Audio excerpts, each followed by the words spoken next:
Hey, it's Doug from the Rise Above Gym channel, and today I have 4 landmine exercises that you can do to increase your strength and power. Let's check it out. So landmine exercise is where you take a singular barbell and place one end in an angle in a corner or some type of apparatus, and you're able to do a bunch of vertical pressing or rotational exercises. Now you can do it a few ways. Again, like I said, you can take this bar and put it in a corner. You can take a cut tennis ball and put it on the end so you don't mar anything. You can also take a towel and do it. You know, if you do it at a commercial gym, just be aware they may not like that because it can cause some damage. A sleeve like I have is very functional. So the smaller end for me fits right into my vertical barbell holder, or it can go into some type of weight plate as well, and I can use the system. There's also ones that you can put a pin through there and put it on a rack that's modular. And then there's some with a large base plate, that's where it originally got the name for a landmine. It's like almost looks like a home plate, like a diamond. And that one is harder to move. These are a little bit more versatile.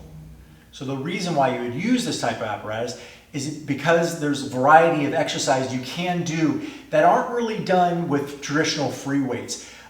If someone has an injury, let's say in the shoulder pressing, this allows for like this 45-degree type pressing where they can build their shoulder strength back up. It also has a practical application for sports. So a lot of this forward kind of angular drive helps with power production. So a lot of sports is getting from a crouch position and coming up or pushing forward. This mimics that very well. It's also relatively safe compared to like barbell power cleans and other variety of exercises. This is pretty safe because we have that fixed point of the barbell in a corner or in a sleeve like this. Lastly, I like the core rotational exercise, which I'll show you in a bit, where you can really train the core in a transverse way or in a static way. Now I'm going to show you 4 of my favorite exercises. You can do a lot of other exercises like traditional rows or even some single leg Romanian deadlifts. I personally find them a bit cumbersome just because things get in the way, and I think the free weight version is a little bit better in my opinion for that. But these that I'm going to show you are kind of slightly unique to this type of device. So that's what I'm going to show you, and this is what we use at our gym here. So let's check it out. All right, I'm going to show you my 4 favorite exercises to do with this setup. I got it all set up here. Now you can add weight on here with plates to make it a little heavier, obviously. I'm going to keep it a bare barbell just for demonstration purposes. Now the first one we're going to do is a press. Now, like I mentioned, a lot of people have, either tight shoulders just from being on a computer or an injury to, let's say, a rotator cuff, and they want to start pressing again. This is a great way to get them back to pressing once they have a decent range of motion. So the simplest way is just a 2-arm press. One hand on top of the other, doesn't matter which one, people will just have a personal preference. I'm going to stand at a slight back angle. I'm going to pull my shoulders down, and I'm going to squeeze with my lats and then press directly overhead and then pull straight down right to my sternum and press up. You can have your client or athletes switch hands as well. It makes a little bit of a difference just which one's forward or back. Now the one I really like to use is the single arm pressing. So I like to have the leg that's back on the side I'm pressing, so I'm just going to press straight up. Now when I'm pressing, I'm locking out here, keep using my lat, so I'm not moving too far forward. I'm keeping still and then squeezing, locking out. When I come down, I'm keeping this close to my body, so I'm not flaring out. So I'm not flaring out like this. I'm keeping it in and close and press right along this 45 and then controlling down. Now you can also do this in a kneeling position, a half kneeling they call it. So I can be here in a half kneeling, and you can do either way. I've seen it done this way where the other opposite leg is forward, or you can do it this way, which will give you probably a little bit more support, and half kneeling. Now what the half kneeling does, it challenges your core a little bit more because you don't have that other leg for stability, so you got to really brace your core and press, so you're kind of getting that all together. Lastly, you can do a little bit of dynamic one. Honestly, I don't do this one a ton, but if an athlete is very good at this and we need a little bit of explosive power going upward, and I'll try to go slow here, so what I'm going to do is I'm going to dip like a push press and then bring it over to the other side, dip, dip, dip.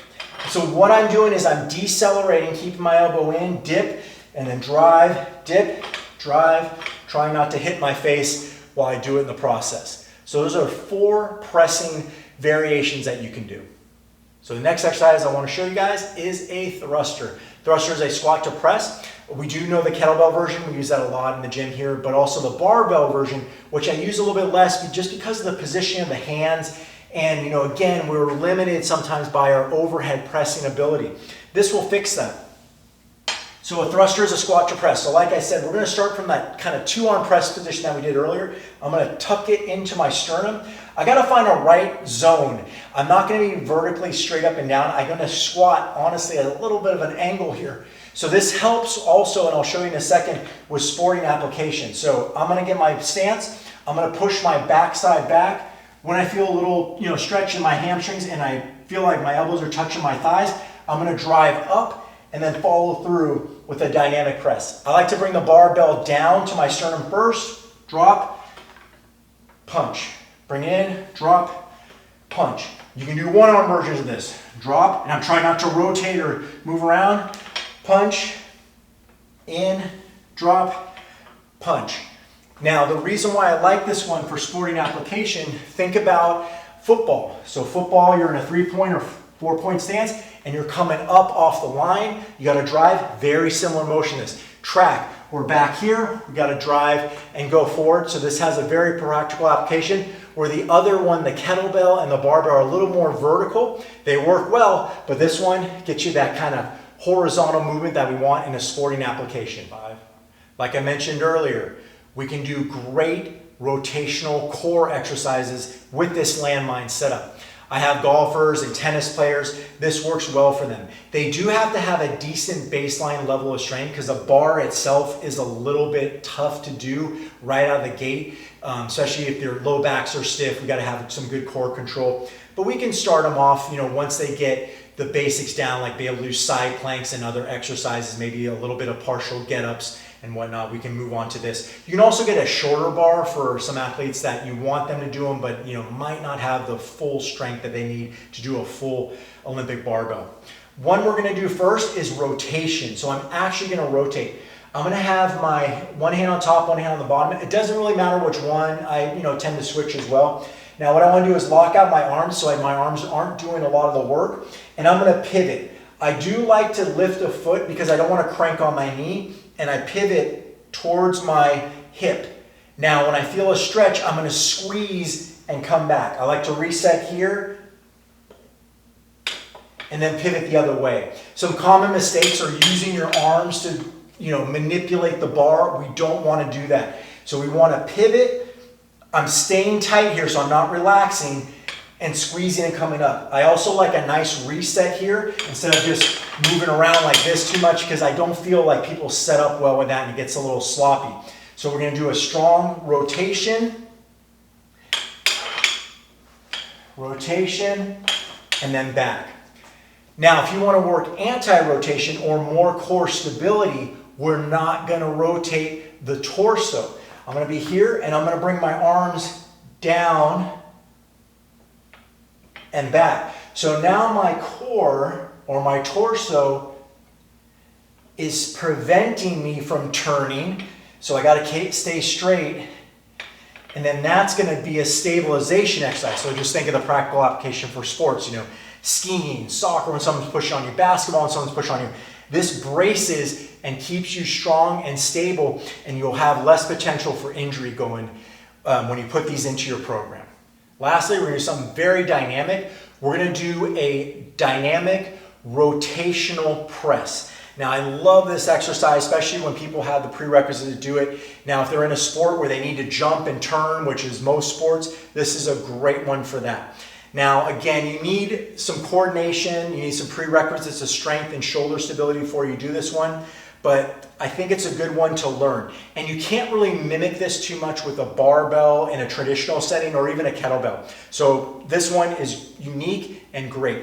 So what we're going to do is I'm going to push my hips back into a deadlift. I'm going to try to go slow, but then I'll do it dynamically.